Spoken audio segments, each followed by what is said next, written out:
विशेख मोहन सातम देख विशेष अखंड तिमारुए सुख धामी अखंड से मारुए सुख धामी पूर्ण प्रकाश भयोर में पूर्ण प्रकाश भयोर में हिम द्वैत गयो लखेक ललामी हिम द्वैत गयो लखेक ललामी सद्गुण कुंज खिली मन मानस सद्गुण कुंज खिले मन मानस कर्मोलोक दुरे भोगामी कर्मलोक दुरे भोगामी आत्म रूप विराज रहे आत्म रूप विराज रहे गुरुदेव को बारंबार नमामि गुरुदेव को बारंबार नमामि गुरुदेव को बारंबार नमामि गुरुदेव को बारंबार नमामि ब्रह्मचर्य व्रति स्वखंड गति ब्रह्मचर्य व्रति अखंड गति सुकृति सन्मार्ग की जिन तय सुकृति सन्मार्ग किए जिन तय प्रकृति से परे विकृति को हरे प्रकृति से परे विकृति को हरे सत संताप की जिन क्षय संसत संताप की जिन क्षय जगति में जितेंद्र करी जागृति जगति में जितेंद्र करी जागृति निर्मल सद्ज्ञान दियो निर्भय निर्मल सद्ज्ञान दियो निर्भय श्रोता समाज सभी बोलो श्रोता समाज सभी बोलो श्री सतगुरुदेव भगवान की श्री सतगुरुदेव भगवान की जय श्री सतगुरुदेव भगवान की श्री सतगुरुदेव भगवान की जय। परम पूजनीय स्वामी निश्चल दास जी कृत ये विचार सागर चतुर्थ तरंग का 205 नंबर प्रश्न है।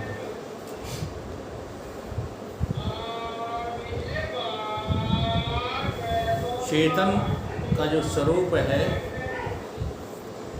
वो उपाधि के कारण से चार जो है रूपों में पुकारा जाता है। प्रमाता, प्रमा, प्रमाण, प्रमेय। अब इसको एक एक को समझना है। अंतःकरण आभास सहित, अंतःकरण आभास सहित यानी साभास अंतःकरण। वैसे ही अंतःकरण की वृत्ति भी आभास सहित ही होती है। जैसे साभास अंतःकरण होता है, अंतःकरण में आया हुआ चेतन का प्रतिबिंब उसे क्या कहते हैं? आभास। आभास कहते हैं। अब प्रतिबिंब की जो रचना होती है वो शीशा सहित होती है, इसलिए इसका यहाँ प्रयोग किया जा रहा है। साभास अंतःकरण। तो जैसा अंतःकरण साभास होता है वैसा ही उसकी वृत्ति होती है। वृत्ति में भी आभास तो रहता ही है। अब विचार करते समय चाहे जिस ग्रंथ का विचार करो, चेतन की व्यापकता से आपका ख्याल हटना नहीं चाहिए। हम पाना किसको चाहते हैं? हम साभास अंतःकरण को थोड़ी जानना चाहते हैं, परंतु जानना पड़ता है ना। जैसे ब्राह्मणों के गांव में कुछ ही ठाकुर रहते हैं, तो आपको जो है पूछना पड़ेगा कि नहीं? हाँ, कि वो ठाकुर साहब जो है कहाँ मिलेंगे। इसी प्रकार से ये तमाम जो है तत्व दर्शन हमको बार बार ख्याल में लाना पड़ते हैं, चिंतन करना पड़ते हैं, केवल परम तत्व को जानने के लिए। इनको जानना उद्देश्य मत रखिए। अच्छा, इससे लाभ क्या होता है? परम ध्येय न छोड़ने से लाभ ये होता है कि हम समाज में विद्वता में पूजना नहीं चाहेंगे। अगर तुम प्रयोजन छोड़ देते हो तो कोई ना कोई जो है माया झटका देगी, तुमको उलझा ले। बहुत ज़्यादा ज्ञाता हो जाओगे, लगेगा तुम्हें हम भी कोई है। तो वो बात जो है जिसके लिए तुम्हें जीवन मिला है वो अधूरी छूट जाएगी। ये सत्य की चर्चा में कम लोग क्यों रह जाते हैं? यही कारण है। कोई ना कोई वासना लेकर के सत्संग में लोग आते हैं और उस वासना की जब पूर्ति हो जाती है, पहले बहुत प्रश्न उठते हैं कि रंग सिंह जब हमें प्रारंभ में मिले थे बहुत प्रश्न करते थे, अब इनके प्रश्न ही नहीं उठते। जो भी मिलता है प्रारंभ में बहुत प्रश्न करता है। उसकी वजह यही होती है, पहले उसकी जिज्ञासा तीव्र होती है, फिर धीरे धीरे माया के प्रभाव से जिज्ञासा मंद पड़ती है। ये माया का प्रभाव है। ये मत सोचना कि हम ज्ञानी हो गए। महाराज श्री अभी तक कह देते हैं, वही बात हम कह देते हैं, हम अभी तक ज्ञानी नहीं है। सारी नदियां पैर के पार पर बैठे हैं तो अभी लगता है कि ज्ञानी नहीं है। तो बड़ा झीना विषय है।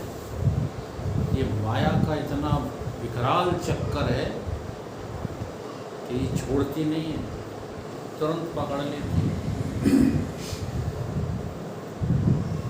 तो हमको ये बात तो भूलना ही नहीं चाहिए, चेतन हर जगह मौजूद है। जहाँ हम चिदाभास की चर्चा कर रहे हैं वहाँ चेतन नहीं है। चेतन वहाँ, अगर चेतन नहीं है तो चिदाभास क्या है?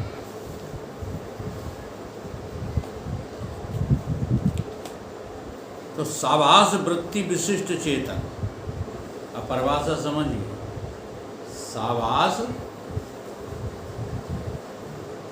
पहले ये कहा साभास अंतःकरण, फिर कहा हाँ साभास अंतःकरण ही नहीं, साभास वृत्ति भी होती है। अब कह रहे हैं साभास वृत्ति विशिष्ट चेतन। कभी बात समझ में आई?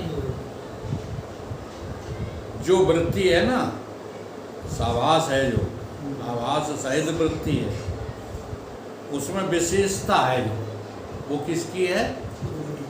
चेतन। उस चेतन का नाम क्या है? प्रमाण चेतन। उसका नाम है प्रमाण चेतन, जो वृत्ति में विशिष्ट है। वृत्ति का नाम प्रमाण चेतन नहीं है। वृत्ति में जिसकी विशेषता है उस चेतन का नाम प्रमाण चेतन। अब अंतःकरण की घटादकार विषयाकार जो वृत्ति, अब एक तो ये हो गया प्रमाण चेतन, यानी वृत्ति में जो विशेषता है वो किसकी है? चेतन की। इसको प्रमाण चेतन कहते हैं। अब दूसरी बात है वृत्ति ने आकार लिया है किसी न किसी विषय का। घट आदि का मतलब होता है किसी न किसी विषय का ये वृत्ति 24 घंटे आकार लेती रहती है। शब्द स्पर्श रूप रसगंध नहीं मिलते हैं तो फिर ये काल्पनिक विषयों का जो है आकार लेती है। आकार लेना नहीं छोड़ती। जब सो जाती है तो ये जो है अंधकार का आकार ले लेती है। अंधकार भी साकार ही है, जैसे प्रकाश साकार है। हाँ, अब सूर्य का प्रकाश जो होता है उसमें सब वस्तुएं प्रकाशित होती हैं ना, तो साकार ही तो होती हैं। ऐसे ही अंधेरा भी किसी से प्रकाशित होता है तो वो भी साकार ही है। साकार की सीमा बहुत गहरे तक है। उसमें जो आरूढ़ चेतन है, वृत्ति ने जिस विषय का, समझो किताब में ना भूको, जब हम बोला करें तो हमारी तरफ ध्यान, ठीक है, जब किताब में पढ़ा करें तब किताब की तरफ ध्यान। ये पढ़ने का तरीका है। अब मैं बोल रहा हूँ, तुम्हारी नज़र नहीं मिल रही है, इसका अर्थ ये है तुम्हारी वृत्ति कहीं और चली गई। विषय बहुत झीना है, बड़ी सजगता के साथ इसको लेना पड़ेगा। कभी कभी तो ऐसा होता है कि आप मेरी तरफ देखते रहते हो, फिर भी वृत्ति कहीं और होती चली है, जाती है। तो बड़ी खतरे बहुत सावधानी की जरूरत है। इसलिए तो गुरुदेव का हमें हमेशा ऋणी रहना चाहिए। तुम्हारी एक एक छोटी से छोटी हरकत को वो पकड़ लेते हैं, जान जाते हैं, समझ लेते हैं और सुधारने की कोशिश करते हैं। उस प्रमा का नाम है यथार्थ ज्ञान। अब वृत्ति ने जिस विषय का आकार लिया, जिस विषय का आकार लिया, जैसे गाय खड़ी है और मेरी वृत्ति ने गाय का आकार ले लिया, ठीक है। हाँ, अब जो इस वृत्ति में साकार वृत्ति है ना, जो इसमें जो आरूढ़ है, इसके ऊपर जो चढ़ा है वो चेतन, वो क्या है? यथार्थ चेतन। इसलिए कहते हैं कि गाय में और मेरे में कोई भेद नहीं। ये किस दृष्टि से कह रहे हैं? गाय को देखकर अनुभूति हमें यथार्थ हो गई। हाँ, यथार्थ हो गया। मेरी जो वृत्ति बनी है उस वृत्ति में चेतन मौजूद है, चेतन आरूढ़ है। जैसे गीता का श्लोक आया, मायारूढ़ ईश्वर सर्वभूतानां हृदय से अर्जुन तिष्ठति भ्रमयान सर्वभूतान यंत्र यंत्र रूढ़ानि। मतलब ये जो माया के यंत्र हैं, इस पे चेतन चढ़ा बैठा है। कौन चढ़ा बैठा है? चेतन। अब साधारण भाषा में समझो तो जितना भी मम है, इसलिए देखो गीता में मैं के लिए मम शब्द बोला गया है, लेकिन मम माने मेरा होता है व्याकरण से, मम माने मेरा। लेकिन जहाँ जहाँ बोला गया मम, वहाँ वहाँ मैं के लिए बोला गया। यह शब्द संस्कृत का है। संस्कृत का है, तो संस्कृत में उसका मीनिंग क्या होगा? मेरा। मम माने मेरा। लेकिन प्रयोजन की दृष्टि से उस मेरे में आरूढ़ कौन है? मैं। जहाँ भी देखो वहाँ मामेव जीवलोके जीवभूता सनातन, मामेव अंश, मैं का अंश है। हाँ, ये जो जीव है वो किसका अंश है? मैं का, मम का अंश नहीं है। ये बड़ी गहरी जो है जानकारी है। सबसे पहले मैं खड़ा होता है, जो मूल में खड़ी होती है ना, हाँ, उसी का नाम क्या है? अहिंता। और अहिंता जब आकार लेती है तो अहंकार बन जाती है। अब ये अहंकार जो है जाने कितने आकार लेता है, जितने आकार लेता है उतने ही अहंकार बन जाते हैं। एक ही जो है अंतःस्थ में जब इतने अहंकार हैं, अब दो भिन्न भिन्न जो है अंतःकरणों में कितने अहंकार हैं, तो अहंकारों का समूह है क्या? संसार, और कुछ नहीं।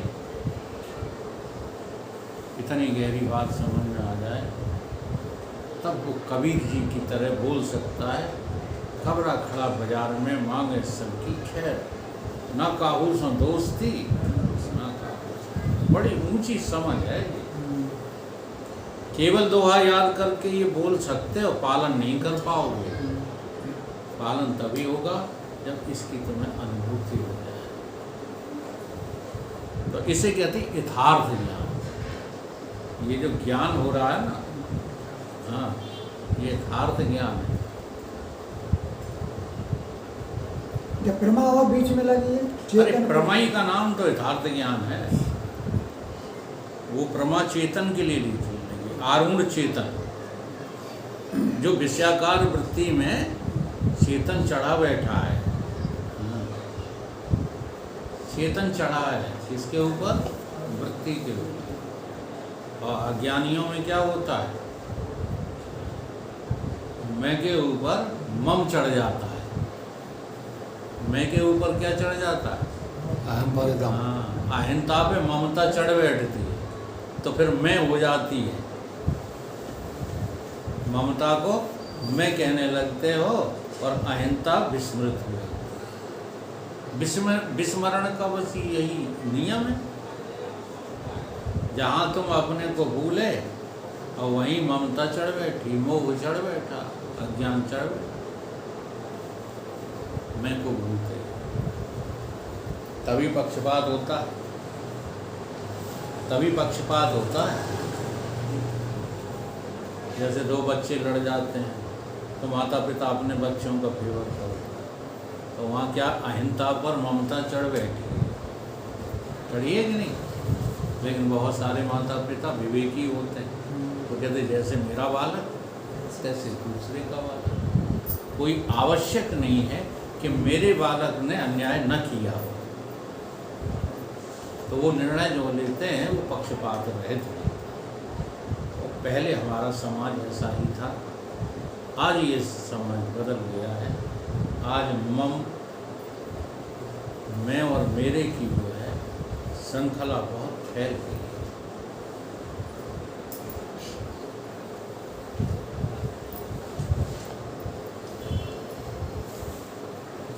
यहाँ तक देखा गया है कि बड़े बड़े विद्वान संस्कारी जीव, ज्ञानी भी कह सकते हो, अपनों का पक्ष लेने लगते हैं। मेरा शिष्य है तो मैं पक्ष लूँगा। तो ये जो पक्षपात पूर्ण निर्णय है, ये ज्ञान का जो है नाशक है। ये ज्ञान और भक्ति को हटा देता है। इसलिए पक्षपात तो कभी अपनों का भी नहीं करना चाहिए।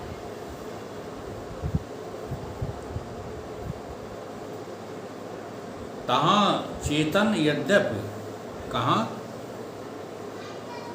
प्रमा में, प्रमा में, यथार्थ ज्ञान में, यथार्थ ज्ञान में चेतन यद्यप स्वरूप करके नित्य है। अब आई बात समझ? वहाँ जो प्रमा है, जैसे गाय खड़ी है तो गाय चेतन नहीं है। गाय का जो अधिष्ठान, चेतन का स्वरूप वही मेरा है, वही गाय का है। तो उसकी दृष्टि से गाय भी मैं ही हूँ। गाय कौन है? अब भगवान कृष्ण बोल रहे हैं गीता में, बोल रहे हैं नहीं?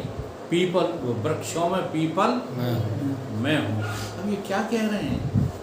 ऐसा लगता है जैसे गीता जो है, जब कोई साधारण व्यक्ति पढ़ता है ना गीता को, तो उसे ऐसा लगता है जैसे सामने कोई पागल बोल रहा हो, है ना? कह रहे हैं सारे वृक्षों में पीपल में। अर्थ नहीं निकल पा रहा है इसका। वो कह रहे हैं सारे वृक्ष ही मैं हूँ, अकेला पीपल नहीं। दुनिया में जितने वृक्ष हैं, दुनिया में जितने हाथी हैं, उन हाथियों में ऐरावत मैं हूँ। पांडवों में अर्जुन मैं हूँ। इसका अर्थ ये नहीं केवल अर्जुन हूँ, सारे कौरव पांडव मैं ही हूँ। कौरवों का नाम नहीं लिया, पांडवों का लिया। हाँ, अब वृक्षों में जो है अकौआ का नाम नहीं लिया, इमली का नहीं लिया, आम का नहीं लिया।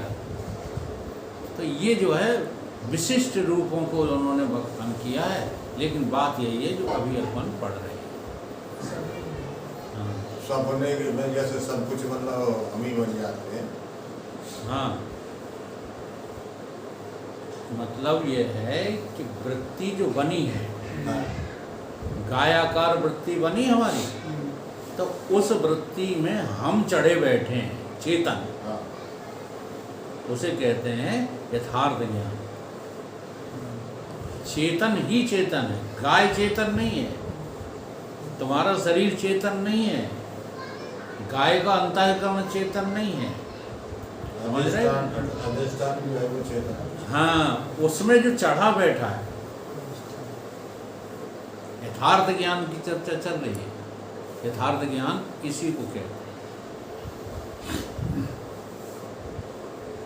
तो स्वरूप करके चेतन है, न कि नाम रूप करके। नाम रूप करके जो होगा उसे जो है बात करना पड़ेगा, वो जड़ होगा, वो चेतन नहीं होगा। इसलिए इंद्रिय जन्यता के अभाव से प्रमा चेतन का साधन इंद्रिय नहीं है।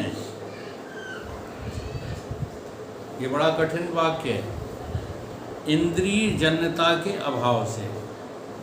अब वहाँ क्या है, जैसे गाय आपने देखी और आंखें बंद कर ली, अब तुम्हारी वृत्ति में जो है गायाकार वृत्ति हो गई कि नहीं, तो वहाँ इंद्रिय तो है नहीं, इंद्रिय जन्य ज्ञान भी नहीं है, परंतु गैया है वृत्ति में। हाँ, गाय है कि नहीं, अब गायाकार वृत्ति बनी हुई है। इसी पर तो हमें ध्यान देना है। अब इस गायाकार वृत्ति में जो वृत्ति में गाय है वो चेतन नहीं है, या वृत्ति चेतन नहीं है, उसमें जो आरूढ़ है, जो उसके आरूढ़ का मतलब जो घोड़े पे सवार है, घोड़े पे आरूढ़ होना, ठीक है। अब भीतर माया है और माया पे आरूढ़ कौन है, चेतन। यंत्र रूढ़ान माया। तो चेतन का साधन इंद्रिय नहीं है, तदाप निरुपाधिक चेतन में तो प्रमा व्यवहार है ही नहीं। अगर इसी चेतन में से आप सारी उपाधियां हटा दें, विषय हटा दें, अंतःकरण हटा दें, वृत्ति हटा दें, ये सब हटा दें, तो कौन बचा, चेतन। तो चेतन इनमें से तो कोई नहीं निकला, समझ में आ रही। तो यथार्थ में, यथार्थ ज्ञान में, इसलिए जो है भोला बाबा ने कहा व्यवहार यथार्थ चेतन में है ही नहीं, व्यवहार सच्चा जानते। हाँ, ये बड़े इम्पोर्टेंट जो है छंद हैं, इनको रट लिया है, इसका मतलब ये नहीं कि ज्ञान हो गया उनका। अब वो बाबा ने तो जो है उनको अनुभूत करके लिखा है, और हम लोग उनको रटते रहते हैं, अनुभूत नहीं करते, कहते रहते हो व्यवहार है नहीं, व्यवहार, और लगे पड़े व्यवहार में। ये कौन सा नशा है, हमें बता दो कि जानते भी हो तुम और हटते भी नहीं हो वहाँ से, हैं? जानते ही नहीं। हाँ, तो इसका मतलब अनुभूति नहीं है, जानते तो हो। देखो, जानना तो वहीं से शुरू हो जाता है जहाँ से बुद्धि ने स्वीकार कर लिया। हाँ, ज्ञान का क्षेत्र वहीं से शुरू हो जाता है जहाँ तुम्हारी बुद्धि ने यश कर दी कि हाँ तुम ठीक बोल रहे हो, यही बात सही है, ज्ञान वहाँ से शुरू हो जाता है। लेकिन इस ज्ञान से जो है मोक्ष नहीं होता। ज्ञान स्वरूप जो है चेतन आत्मा की अनुभूति रूप ज्ञान होगा जब, तब तुम्हारी जो है अपने आप कहोगे कि हम मुक्त हैं, किसी के प्रमाण की जरूरत थोड़ी पड़ेगी। तो अनुभव गम में भजन जय संता, अनुभव करो, और अनुभव करोगे तो फिर व्यवहार बनेगा नहीं, फिर आसक्ति बनेगी नहीं। कैसे बन जाएगी बताओ? जब तुमको पता लग गया कि हम चेतन हैं, अब जड़ से तुम्हारा क्या लेना देना, और लेना देना भी है तो जड़ है ही नहीं, चेतन ही चेतन है। जहाँ जड़ है वहाँ भी चेतन है, क्योंकि व्यापक है। चेतन कैसा है? व्यापक है। तुम कहते हो मैं ब्रह्म हूँ, ये जान गया, लेकिन ये सत्य भी है, लड़का लड़की परिवार सत्य है, तो अभी जान गए क्या? वो जो विजयपाल कह रहे हैं, सच्चा ज्ञान नहीं है। ज्ञान तो है परंतु सत्य नहीं है। ये परिच्छन्नता और व्यापकता पर आभास में ही है ना। परिच्छन्नता और व्यापकता ये केवल भ्रम है, भ्रम है, केवल भ्रम है। क्योंकि परिच्छन्नता की अपेक्षा से ही तो व्यापक कह रहे हो। हाँ। अब जब व्यापक ही व्यापक है तो परिच्छन्नता काहे की?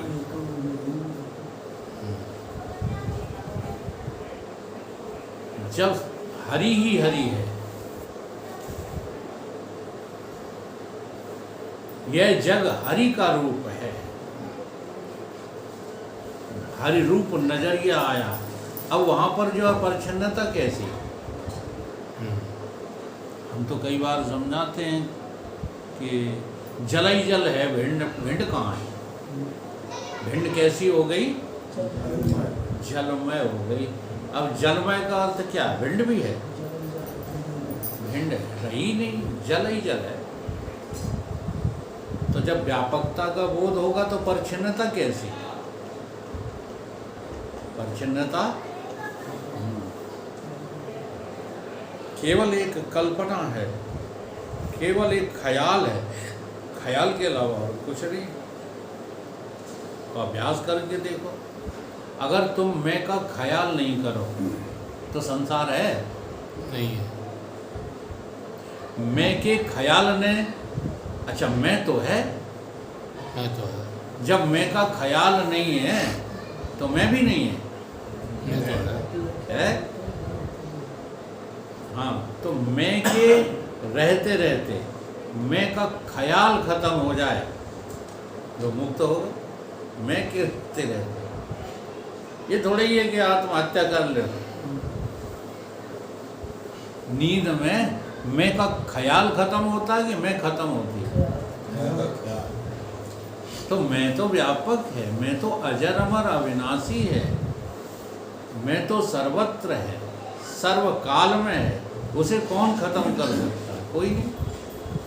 अब ऐसी मैं को तुम स्वीकार नहीं कर रहे हो, इसलिए सीमित मैं में डोलते रहते हो, भटकते रहते हो। फिर ये वृत्ति आरूढ़ चेतन या अंतःकरण में जो चेतन, ये भी फिर कल्पना ही है। नहीं, चेतन कल्पना नहीं है। आरूढ़ चेतन, आरूढ़ चेतन, बार बार ना, आरूढ़ चेतन जो है कल्पना है। बात जो है ऐसी है, अभी तो आपको समझा दी कि जब तक भिंड दिख रही थी तब तक जल अलग दिख रहा था। जल हमें कहाँ दिख रहा था? नदियों में। जल कहाँ दिख रहा था? सागर में दिख रहा था कि नहीं? अब बाढ़ आ गई, भिंड रहा ही नहीं, तो अब जल ही जल है कि और कुछ है? तो केवल समझने के लिए आरूढ़ता है, नहीं कोई दूसरा है नहीं। तो कौन किस पे सवार हो जाए? सवारी का कोई सवाल ही नहीं आरूढ़ता का। आरूढ़ चेतन इसलिए कहा जाता है कि तुम्हें जल्दी से समझ में आ जाए कि जिसके ऊपर चेतन सवार है वो चेतन स्वरूप ही है, वो कुछ और नहीं है। ये समझने के लिए कहा जाता है। अंतःकरण विशिष्ट चेतन, ठीक है, वृत्ति विशिष्ट चेतन, ये क्यों कहा जाता है? इसलिए कहा जाता है कि वहाँ विशिष्टता चेतन की है, वृत्ति की नहीं है। ये हम लोगों को यही बस पकड़ में नहीं आते, हम विशेषता वृत्ति की मानते हैं, इसलिए सुखी दुखी होते रहते हैं। किसी ने हमको बुरा कह दिया दुखी हो गए, किसी ने अच्छा कह दिया प्रशंसा कर दी सुखी हो गए।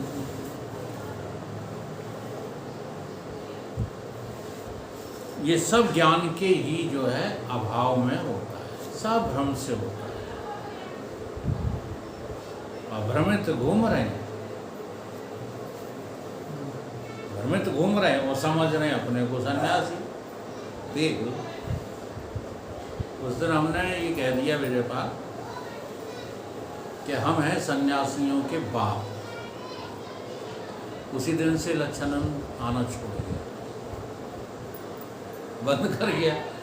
एक दिन वहाँ कह रहा था भटमासपुरा में कि मैंने बड़े चक्कर लगाए, दुनिया में कहीं सत्संग नहीं है जो आपके पास मिला है। हाँ तो नहीं ये बंदा, ये तो हम भी आपको हाँ, कह रहा था कि नहीं? 2 बार कही। अब वही आदमी, घर पे भी कही। अब वही आदमी क्या कहने लगा कि ये अपने को सन्यासी का बाप बता रहे हैं, तो ये तो नर्क जाएंगे। लो, और तुम नहीं जाने कहीं जो कह रहा हो तो ये सब सन्यासी में तो महाराज जी भी आ गए। बिल्कुल आ गए। हम कब मना कर रहे हैं कि नहीं आ हम सभी पे दृष्टि रखे हैं, हैं? सभी पे दृष्टि हाँ। रख रहा है। हम कब मना कर रहे दृष्टि हैं? घटा अब क्रम देख लीजिए, जो शास्त्रों में लिखा है वही कह रहे हैं हम किसको हम कह रहे हैं, उनकी खोपड़ी में ही नहीं आ रहा। वो खोपड़े में नहीं आ रहा। खोपड़ी में नहीं आ रहा, बात तो यही है। वो आएगा भी नहीं। जगत गुरु ब्राह्मण, ब्राह्मण गुरु सन्यासी और सन्यासी गुरु अविनाशी। तो हम तो इस दृष्टि से बात कही थी। हाँ, अगर हमारे भी गुरुदेव की दृष्टि उस पर नहीं है, किस पर, आरूढ़ चेतन पर नहीं है, तो फिर हम भी जो है गलत ही गुरु के चक्कर में फंसे। इसमें काहे का डर। हाँ,